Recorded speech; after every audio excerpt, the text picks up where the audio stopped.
नमस्कार, बहुत स्वागत है आपका। आप देख रहे हैं हरियाणा न्यूज। मैं हूं आपके साथ सृष्टि मेहता।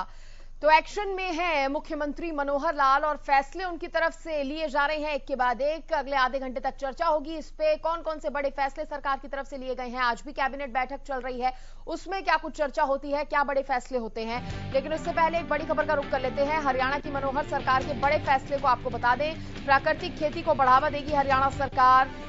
प्राकृतिक खेती को बढ़ावा देने की बात करती आ रही है हरियाणा सरकार। देसी गाय की खरीद पर 25,000 रुपए तक की सब्सिडी दी जाएगी। 25,000 रुपए तक की सब्सिडी देसी गाय की खरीद पर। किसानों को निःशुल्क दिए जाएंगे 4 ड्रम। जीवामृत का घोल तैयार करने के लिए 4 ड्रम दिए जाएंगे। सीएम ने मिशन ड्रग फ्री हरियाणा भी लॉन्च किया है।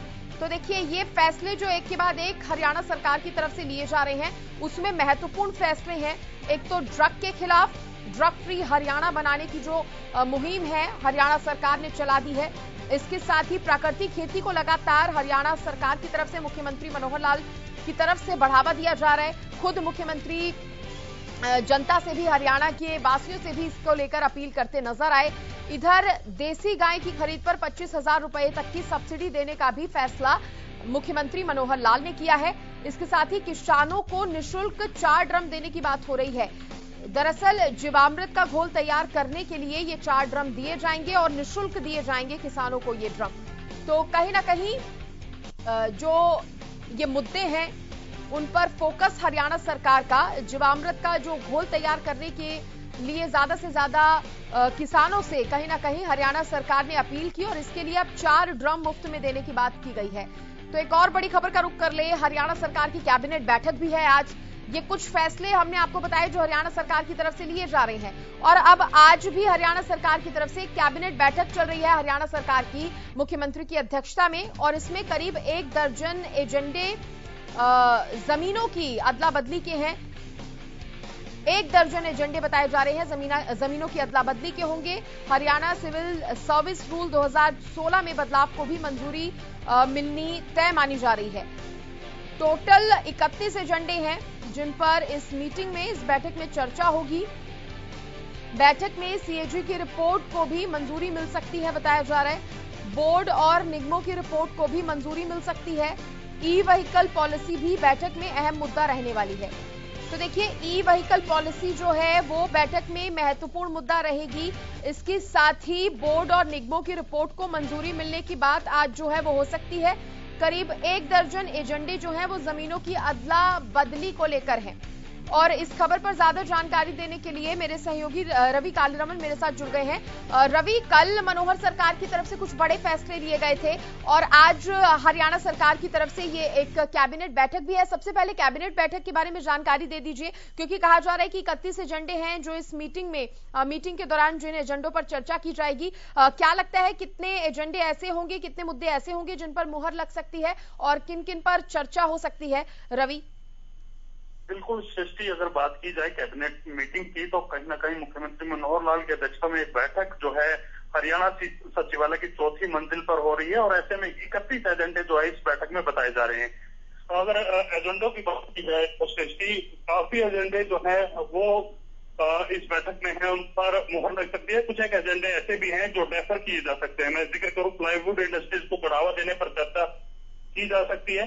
वृद्धावस्था सम्मान भत्ता, अब घर घर जाकर जो है वृद्धावस्था सम्मान भत्ते की जो पेंशन की जो फाइल्स होती है वो जाकर बनाई जाएगी, इस पर मोहर लग सकती है। बेरी माता भीमेश्वरी देवी मंदिर को अधिग्रहण करने पर मोहर लग सकती है। नई स्टार्टअप नीति, युवा उद्यमियों को बढ़ावा दे 10,000 जो स्टार्टअप को लक्ष्य दिया गया है उस पर मोहर लग सकती है। और सबसे बड़ी बात, इलेक्ट्रिक व्हीकल पॉलिसी को मंजूरी मिल सकती है। इलेक्ट्रिक व्हीकल नीति 2022 को मंजूरी जो है इस बैठक में मिल सकती है। इसके अलावा अगर बात की जाए, सिविल सर्विस रूल 2016 में बदलाव को मंजूरी मिल सकती है। बैठक में कैग की रिपोर्ट और बोर्ड के नियमों की रिपोर्ट को भी मंजूरी मिल सकती है। और कुछ एक जो एजेंडे हैं वो जमीन की अदला बदली को लेकर, ऐसा भी कोई सुनने में आ रहा है कि जमीन की अदला बदली को लेकर भी कोई नीति बन सकती है। उस पर भी करीब 1 दर्जन से ऐसे एजेंडे जमीनों के जो है इस बैठक में शामिल हो सकते हैं। तो करीब 31 एजेंडे इस पूरी बैठक में है सृष्टि, और ज्यादा से ज्यादा एजेंडों पर जो है मुहर लग सकती है, बातचीत पर सहमति बन सकती है। कुछ एक एजेंडे हैं जो आगे रेफर किए जा सकते हैं। और रवि, जिस तरह से बताया भी जा रहा था कि हरियाणा में काफी समय से कुछ अनऑथराइज कॉलोनियां जिनको ऑथराइज करने का मामला भी लटका पड़ा था, इस पर भी चर्चा संभव है क्या? इस पर फैसला कोई ले सकती है? बिल्कुल बिल्कुल, अनऑथराइज्ड कॉलोनियां हैं, उनको लेकर भी कहीं ना कहीं जो है चर्चा की जा सकती है सृष्टि। और इसके अलावा बहुत से ऐसे एजेंडे हैं, 31 एजेंडे, 31 एजेंडे ऐसे हैं जो इस मीटिंग में रखे गए हैं। कुछ एक एजेंडे जो है वो टेबल बाद में किए गए थे। सुबह जो जानकारी मिली थी उसके हिसाब से करीब 20 एजेंडे बताए जा रहे थे। उसके बाद जो है बाकी के 11 एजेंडे जो है बाद में टेबल किए गए। तो ऐसे में कहीं ना कहीं जो मीटिंग है वो अभी लगातार जारी है। तो देखने वाली बात होगी मीटिंग के बाद कौन कौन से एजेंडे ऐसे हैं जिन पर मोहर लग सकती है, कौन से एजेंडे हैं जिनको आगे रेफर किया जा सकता है अगली कैबिनेट के लिए। जी चलिए, बहुत शुक्रिया आपका खबर पर तमाम जानकारी देने के लिए। तो आपको बता दें कि हरियाणा की मनोहर सरकार आज कैबिनेट ये बैठक कर रही है और इसमें कई बड़े फैसले लिए जा सकते हैं। अवैध कॉलोनियों को वैध करने का रास्ता भी कहीं ना कहीं साफ हो सकता है, जो कि एक लंबे समय से ये जो मामला था वो अटका पड़ा हुआ था। और कुछ खास मेहमान मेरे साथ जुड़ गए हैं। सबसे पहले परिचय करा देती हूं। कांग्रेस की तरफ से रविंद्र ढुल मेरे साथ जुड़े हैं, कांग्रेस के ये प्रवक्ता हैं। और बीजेपी की तरफ से भी मेरे साथ खास मेहमान जुड़ गए हैं। प्रवीण अत्रे जी जुड़े हैं, ये बीजेपी के प्रवक्ता हैं। साथ ही साथ आपको बता दूं कि मेरे सहयोगी सुशील भी मेरे साथ बने हुए हैं। सबसे पहले सुशील, मैं आपका रुख करना चाहूंगी। कल मनोहर सरकार की तरफ से कुछ बड़े फैसले लिए गए थे जिसमें प्राकृतिक खेती को बढ़ावा देने की बात हो, उस पर तो सरकार लगातार पिछले हम देख रहे हैं कई दिनों से जोर दे ही रही है। और इसके साथ ही ड्रग फ्री हरियाणा कहीं ना कहीं बनाने की कोशिश जो है वो मुख्यमंत्री कर रहे हैं। और क्या कुछ बड़े फैसले हैं ऐसे जिन पर हरियाणा सरकार का, मुख्यमंत्री मनोहर लाल का फोकस है? देखिए, बिल्कुल अगर हम इस जून महीने की बात करें, पूरे इस महीने की, तो इस महीने में कंटिन्यू कई ऐसे फैसले, चाहे ट्वीट के माध्यम से हो मुख्यमंत्री ने, या फिर रैलियों में घोषणा हो, या फिर तमाम कार्यक्रमों में घोषणा किए हो, कई ऐसे अहम फैसले हुए जो सामाजिक सरोकार से जुड़े हुए थे और जो कहीं ना कहीं हरियाणा के डेवलपमेंट को लेकर उसे मान सकते हैं। आज भी करीब 31 फैसले हैं और इसमें कई अहम फैसले जो हमारे सहयोगी ने बता भी रहे थे कि 31 ऐसे मुद्दे हैं जिनको लेकर आज बैठक हो रही है और कैबिनेट को मुहर लग सकती है। जिसमें सबसे बड़ा फैसला जो लैंड को लेकर है कि जमीन की अदला बदली की क्या पॉलिसी होनी चाहिए, निगमों की पॉलिसी क्या है। लेकिन इस पूरे एक महीने की बात करें तो सरकार ने कई ऐसे फैसले कर दिए जिससे पूरे देश में हरियाणा पहला राज्य बन गया। जैसे गाय को लेकर सरकार ने कल ही एक ट्वीट किया था और मुख्यमंत्री ने इसकी घोषणा भी की कि अगर कोई व्यक्ति देसी गाय खरीदता है तो उसे 25,000 का सब्सिडी सरकार देगी। साथ ही उसे जीवामृत रखने के लिए 4 ड्रम भी देगी। यानी कहीं ना कहीं जो कृषि है हरियाणा की, वो जैविक कृषि कैसे हो, जहरीले खेती जो किया जा रहा है, ऐसे कीटनाशकों के प्रयोग से, खाद के प्रयोग से, उर्वरकों के प्रयोग से, तो वो कैसे कम हो और एक जैविक खेती के तरफ कैसे हरियाणा बढ़े, इसको लेकर एक फैसला और एक निश्चित तौर पे एक बड़ा फैसला। और मुझे जो लग रहा है कि हरियाणा में, देश में यह पहला राज्य हरियाणा है जिसने यह फैसला किया है। साथ ही देखिए, नशा मुक्ति को लेकर, चूंकि पंजाब का सीधा असर हरियाणा पे पड़ता है और तमाम वो जिले जो पंजाब से करीब है वहां पे नशा का सबसे ज्यादा असर पड़ता है और युवा कहीं ना कहीं नशे के गिरफ्त में है। मैं दिल्ली एनसीआर का भी जिक्र करूंगा, चूंकि दिल्ली से सटे हुए गुरुग्राम हो, फरीदाबाद हो, तमाम स्थानों पर रेव पार्टी या फिर नशे की खेप पकड़ने की तमाम खबरें सामने आती हैं। इसको लेकर भी सरकार ने कल एक न केवल एक शपथ दिलवाया अधिकारियों की, बल्कि एक ऐप भी लॉन्च किया गया है और उस लंच और ऐप के सहारे कोई भी व्यक्ति उस पर शिकायत कर सकता है और वो कहीं ना कहीं नशा मुक्ति के लिए एक बड़ा फैसला होगा। ऐसे ही एक और फैसला आज कैबिनेट में है, मैं आपको बता दूं कि पितृत्व को लेकर है। अभी तक हमने सबने यह सुना होगा कि देश में मातृत्व को लेकर छुट्टी है, मैटरनिटी लीव दिया जाता है, लेकिन अब जो पिता हैं अगर उनको बच्चा होता है तो उन्हें भी छुट्टी देने की प्रावधान की बात की जा रही है और उसको लेकर आज कैबिनेट में उस पर भी डिस्कशन माना जा रहा है। साथ ही देखिए, ई व्हीकल का हम लोग जिक्र कर रहे थे, गुरुग्राम और फरीदाबाद 2 ऐसे जिले हरियाणा के हैं जो ऑटोमोबाइल हब के रूप में माने जाते हैं। और ऐसे में ई व्हीकल पॉलिसी जब केंद्र सरकार ने लागू की, निश्चित तौर पे हरियाणा सरकार की भी जवाबदेही है और जिम्मेदारी, उस पर भी डिस्कशन किया जा रहा है और माना जा रहा है कि वो भी इस फैसले में रखे जाएंगे। ऐसे तमाम मुद्दे, ऐसे तमाम फैसले, चाहे नशे के खिलाफ हो या फिर हरियाणा में करप्शन के खिलाफ हो, तो तमाम ऐसे फैसले हुए हैं। पिछले एक महीने की बात करें तो उसमें मुख्यमंत्री बिल्कुल एक्शन में दिख रहे हैं और जहां भी जा रहे हैं, चाहे वो रैली हो, चाहे वो प्रोग्राम हो, कार्यक्रम हो, हर जगह घोषणाएं हो रही है और उन घोषणाओं को अमल में लाने की कोशिश की जा रही है। ठीक है जी ढुल साहब, कैसे देख रहे हैं इन फैसलों को? प्राकृतिक खेती को बढ़ावा देने की बात हो या फिर ड्रग फ्री हरियाणा बनाने की बात हो? देखिए, अत्यंत आवश्यक फैसला है। जहां तक बात पर्यावरण के प्रदूषण की है, जो भविष्य में जो ग्लोबल वार्मिंग, पानी की जो कमी है, इस प्रकार के प्राकृतिक संसाधनों की जो कमी इस दुनिया में, इस देश के अंदर होने वाली है, उसको देखते हुए सभी सरकारें सचेत हैं और सचेत सरकार के रूप में जो है सरकार इस प्रकार का फैसला लेती है कि वे प्राकृतिक खेती की जाए। प्राकृतिक खेती से जो है आपका कैंसर जैसी बीमारियां वो कम होंगी और उसके अलावा एक क्लीन फूड जो है, जो कि राइट है, क्योंकि राइट टू फूड हमारा संवैधानिक अधिकार है। तो एक साफ और बढ़िया खाना जो है, क्लीन फूड जो है हमारा राइट है भारत के नागरिकों का, तो उस अधिकार को भी आप आगे बढ़ावा दे सकते हैं। इलेक्ट्रिक व्हीकल पॉलिसी है, ईवी की पॉलिसी, पूरी दुनिया इस समय लगातार आगे बढ़ रही है ईवी की तरफ, ताकि जो अल्टरनेट फ्यूल के रूप में इसको रिप्लेस किया जा सके डीजल और पेट्रोल से, जो कि बहुत ज्यादा प्रदूषण करने वाले जो फ्यूल है। तो कम प्रदूषण वाले फ्यूल्स की तरफ पूरी दुनिया बढ़ रही है। तो ईवी की पॉलिसी के अंदर हम एक्सपेक्ट कर रहे हैं कि बहुत जल्दी, जो सरकार ने पहले घोषणाएं की थी कि भी आप इनको बेनिफिट देंगे।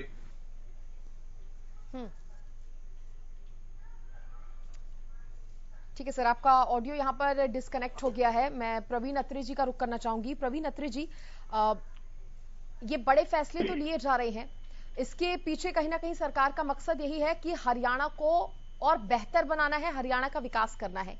लेकिन अभी क्या लगता है, कौन से ऐसे और मुद्दे हैं जिन पर सरकार का अहम फोकस रहना चाहिए? हालांकि आज भी कैबिनेट की एक बैठक जो है वो जारी है, क्या लगता है इस बैठक में किन किन मुद्दों पर चर्चा हो रही है और कौन से वो ऐसे फैसले हैं जिन पर मुहर लग सकती है?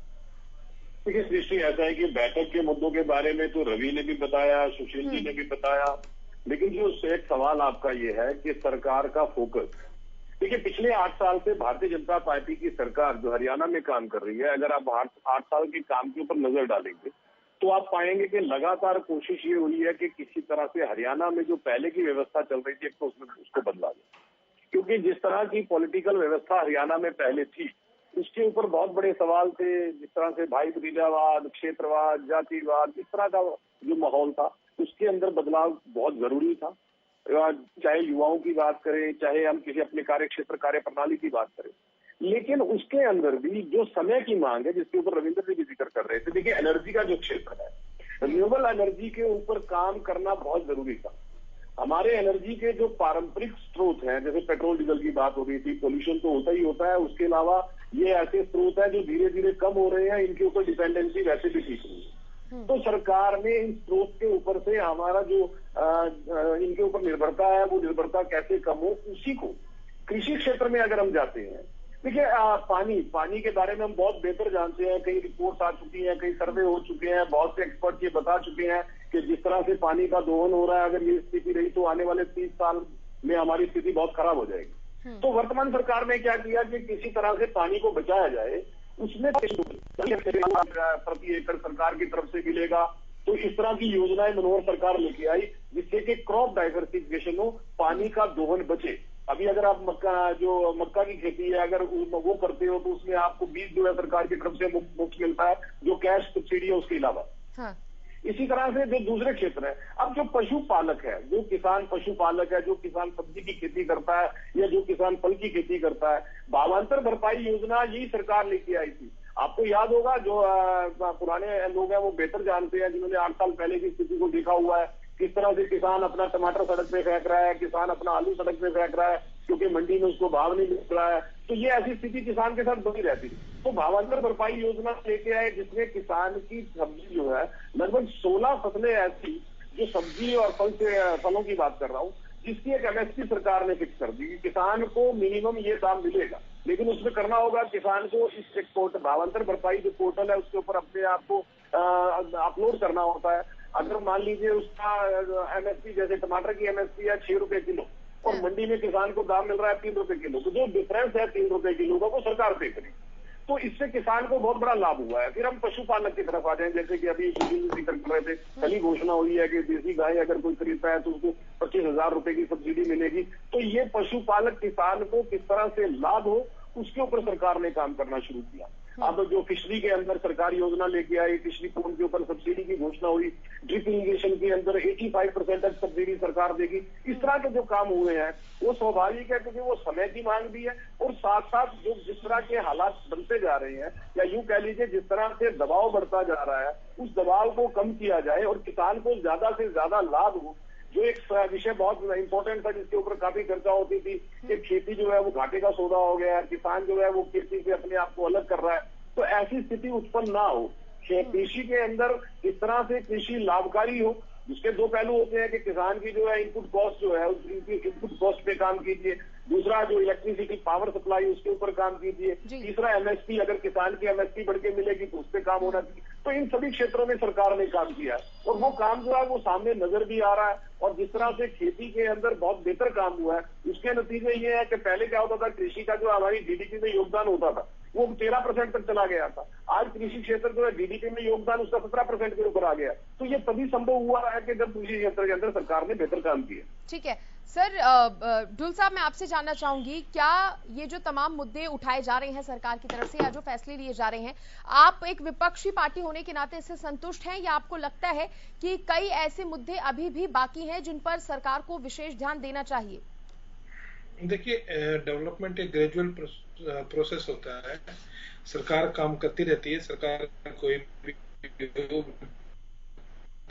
पक्ष जो है जो आज जो बातें चल रही है, देखिए कैबिनेट के एजेंडा के बाद में पूरी की पूरी जो लिस्ट आएगी, तो एक प्रेस नोट आएगा आधिकारिक, उसके बाद ही पता लगेगा कौन कौन से एजेंडा पास हुए हैं, कौन कौन से डेफर हुए हैं। तो फिलहाल जो चीजें यहाँ पर चल रही है, तो मेरे हिसाब से इसमें कोई ऐसी चीज तो है नहीं है संतुष्टि वाली।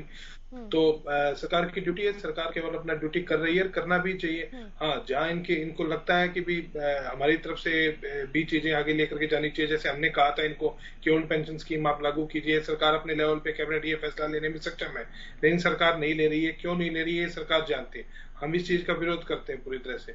दूसरी चीज जो है, इन्होंने घोषणा की थी आज के दिन में, कांग्रेस पार्टी इनकी अग्निपथ स्कीम का जो है विरोध कर रही है, लेकिन मुख्यमंत्री की तरफ से घोषणा हुई है कि हम इनको सभी लोगों को जो है जितने भी बाहर जाएंगे उन सबको नौकरियां देंगे। मेरे हिसाब से कैबिनेट में इस तरह के एजेंडा होने चाहिए, न कि इस तरह की केवल बातें करने का कोई मतलब होता नहीं है। तो ऐसे बहुत सारी चीजें हैं जो महत्वपूर्ण फैसले हैं जो सरकार को भी लिए जाना बाकी है। बाकी वर्तमान जो फैसला ले रही है तो उसके बारे में तो देखिए जो पूरा डिटेल में आएगा ना नोट, तभी पता लगेगा। ठीक है, प्रवीण अत्री साहब मैं आपसे जानना चाहूंगी, अनऑथोराइज्ड कॉलोनियां ये भी एक बड़ा मामला है और काफी समय से लटका पड़ा है, हम सभी जानते हैं। क्या संभावना है कि इस पर सरकार कोई फैसला ले सकती है, क्योंकि कहीं ना कहीं अवैध कॉलोनियों को वैध करने की जो बात हो रही थी और जो इंतजार इसका जो आम व्यक्ति कर रहा था, क्या वो रास्ता साफ हो सकता है? देखिए, ऐसा है श्री के एजेंडे के अंदर, कैबिनेट एजेंडे के अंदर वैध कॉलोनी का विषय है या नहीं है, ये जानकारी तो मुझे नहीं है। लेकिन जो आपका सवाल है कि अवैध कॉलोनी का विषय जो है वो लगातार चर्चा में था और इसके ऊपर मुख्यमंत्री जी की तरफ से भी बाकायदा ये कहा गया था कि जो अवैध कॉलोनी है सरकार उनको वैध करेगी और मुझे लगता है कि जल्दी इसके ऊपर निर्णय आएगा। इसके अंदर गुड़गांव की लगभग 60 कॉलोनियां, ऑल ओवर हरियाणा से लगभग 1200 ऐसी कॉलोनीज है जो अवैध है और जिनको वैध होना है और जिसके ऊपर सरकार ने अपना मत पहले से स्पष्ट कर दिया। लेकिन एक बात जरूर कहूंगा यहाँ पे, अभी रविंद्र जी ने जैसा जिक्र किया था कि कांग्रेस अग्निपथ योजना का विरोध कर रही है। देखिए, जहां तक कांग्रेस के विरोध का सवाल है वो अलग विषय, क्योंकि कांग्रेस का विरोध थोड़ा सा अटपटा है। कांग्रेस ने धारा 370 का विरोध किया, कांग्रेस ने सीएए का विरोध किया, तो कांग्रेस का विरोध तो है राजनीतिक। लेकिन जहां तक मुख्यमंत्री जी ने जो बात कही थी कि वो नौकरी देंगे जो अग्निवीर 4 साल के बाद आएंगे, मुख्यमंत्री जी ने कहा था और उन्होंने बाकायदा इस बात की घोषणा की, वो कैबिनेट के अंदर एजेंडा आ जाए, मुझे लगता है ऐसा पॉसिबल है, क्योंकि ऐसा एजेंडा कैबिनेट में नहीं आ सकता। लेकिन सरकार ने अपनी एक जो सरकार ने एक शपथ लिया, यूं कह लीजिए सरकार ने जो एक वचन लिया कि जो अग्निवीर 4 साल बाद आएंगे ये सरकार उनको एडजस्ट करेगी, वो सरकार की एक घोषणा है। और मुख्यमंत्री जी ने जब ये घोषणा की है तो हमें मानना चाहिए कि प्रदेश के मुख्यमंत्री हैं, उन्होंने बाकायदा प्रदेश की सारी स्थितियों को देखने के बाद इस घोषणा को किया है क्योंकि जो अग्निवीर जो डाटा है, डाटा के हिसाब से 25% जो है वो सेना में रेगुलर बेस पे चले जाएंगे और एक साल के अंदर जो भर्ती है टेंटेटिवली तकरीबन 2 लाख के करीब हर क्वार्टर की अगर हम बात करते हैं, हर क्वार्टर को अगर देखते हैं तो टेंटेटिवली 2 लाख की भर्ती है, जिसमें से 25% को निकाले तो हरियाणा प्रदेश के अंदर जो अभी तक का डाटा भी है और जो आने वाली कैलकुलेशन है वो अराउंड 7 या 8 हजार के करीब अग्निवीर जो है वो हरियाणा में 4 साल और 7 या 8 हजार अग्निवीर को एडजस्ट करना कोई बहुत बड़ी बात नहीं है हरियाणा सरकार के लिए। लेकिन एजेंडा कैबिनेट के अंदर डिस्कस हो, मुझे लगता है वो संवैधानिक रूप से भी पॉसिबल नहीं। ठीक है सुशील, बहुत कम ऐसा देखा जाता है कि एक आधे मुद्दे को छोड़कर बाकी सभी पर विपक्ष कहीं ना कहीं सहमत हो सरकार से और उनके फैसले से संतुष्ट नजर आए।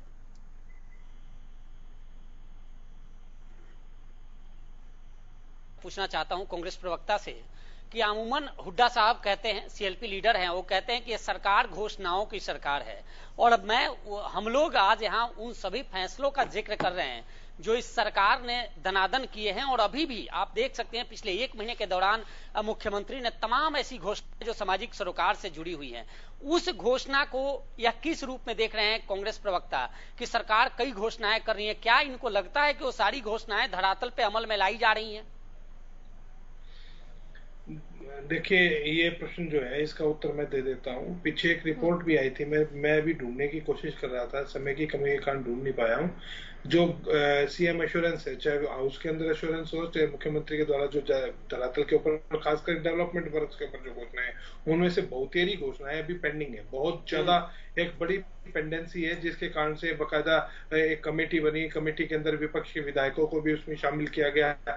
उसके बावजूद भी जिलावार जो है, यदि आप घोषणाएं को चेक करेंगे मुख्यमंत्री की, तो उन घोषणाओं के ऊपर काम जितना होना चाहिए जितना तेजी से नहीं हो रहा है। लेकिन जहां तक बात हम यहाँ पर कैबिनेट के एजेंडा की बात कर रहे हैं, यहाँ पर घोषणाओं की बात बिल्कुल नहीं कर रहे हैं। जहां तक बात जैसे नौकरी, मैंने अग्निवीर वाली नौकरी की बात नहीं, हम फैसले की बात कर रहे हैं सर ढूल साहब दोनों चीजें फरक है। ढूल साहब, हम लगातार हम जिक्र उन सभी फैसलों का कर रहे हैं जो मुख्यमंत्री लगातार फैसले ले रहे हैं, घोषणाएं कर रहे हैं, और उन घोषणाओं का क्या वास्तव में, नो डाउट वो सारे मुद्दे सामाजिक सरोकार के हैं, लेकिन वो जी हम कैबिनेट से ज्यादा हम उस फैसले का जिक्र कर रहे हैं जो फैसले हो चुके हैं अब तक कैबिनेट में। जी, जो आज तक कैबिनेट फैसला हो चुके हैं उसमें से भी बहुत सारे फैसले भी पेंडिंग है। आप इस बात को समझिए। मैं परिवहन जी की बात अभी भी सुन रहा था। आर यू प्रवीण साहब, लास्ट कमेंट आपसे। हाँ, इनके बाद मैं सुन रहा था, इन्होंने कहा कि ये संवैधानिक तौर पर नहीं आएगा। बिल्कुल आएगा संवैधानिक तौर पर, क्यों नहीं आएगा? यदि आपने संवैधानिक तौर पर 75% आरक्षण देने की बात कही है हरियाणा के युवाओं को, तो वो भी तो संवैधानिक तौर पे आप पहले कैबिनेट में लेकर के आए, कैबिनेट ने फिर उसको संसद आपके विधानसभा में भेजा।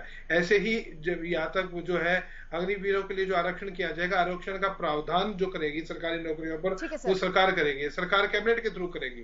तो ये चीजें तुरंत प्रभाव से आपको दिखानी चाहिए थी और युवाओं के सामने दिखाना चाहिए था कि सरकार किस प्रकार से इनको आश्वस्त करने जा रही है। केवल मात्र कहने मात्र से कुछ नहीं होता है। 70% से ज्यादा मुख्यमंत्री की हुई घोषणाएं जो है आज के दिन में आश्वासन कमेटी, गवर्नमेंट एश्योरेंस कमेटी क्या है, यही तो है। अब गवर्नमेंट एश्योरेंस कमेटी के अलावा जो चीज जो आपकी विधानसभा की बाकी जो कमेटियां बनी हुई है उसमें इन्हीं चीजों के ऊपर तो चर्चा होती है लगातार बार-बार, क्योंकि कमेटी की रिपोर्ट ऐसी है, उसके अंदर भी इसी चीज की चर्चा होती है। ऐसा है, रविंद्र जी ने मुख्यमंत्री जी की घोषणाओं को 2 हिस्सों में बांट दिया। तो रविंद्र जी कह रहे हैं कि डेवलपमेंट से संबंधित जो मुख्यमंत्री जी की घोषणाएं है वो काफी पेंडिंग पड़ी। हालांकि ऐसा नहीं है कि रविंद्र जी व्यवस्था को नहीं जानते।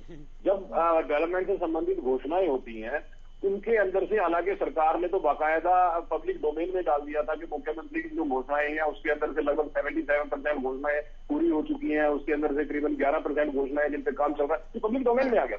लेकिन कुछ घोषणाएं ऐसी होती हैं जिनके ऊपर एक फिजिबल रिपोर्ट आती है, और जब उसकी फिजिबिलिटी के ऊपर क्वेश्चन उठता है, जब ये सवाल आ जाता है कि ये जो घोषणा है ये फिजिबल नहीं है किसी भी कारण से, तो वो घोषणा पेंडिंग रह जाती है। इस व्यवस्था को रविंद्र जी भी जानते हैं, ऐसा नहीं कि रविंद्र जी को इस बात की जानकारी नहीं। बहुत सी घोषणाएं ऐसी होती हैं जब फील्ड में जाके घोषणा की जाती है और बाद में जब उसकी रिपोर्ट आती है तो पता लगता है कि इसके अंदर कोई लीगल प्रॉब्लम है या इसके अंदर कोई बजट प्रॉब्लम है या कोई भी ऐसी वजह है जिसकी वजह से ये फिजिबल नहीं है। वो पेंडिंग रह जाए तो रह जाए, वरना इस सरकार ने तो मुख्यमंत्री जी की डेवलपमेंट से संबंधित जितनी योजना है वो पब्लिक डोमेन में रखी हुई है और उसके ऊपर बाकायदा पूरी जो टैली है, पूरी रिपोर्ट जो है पब्लिक डोमेन में दे दी।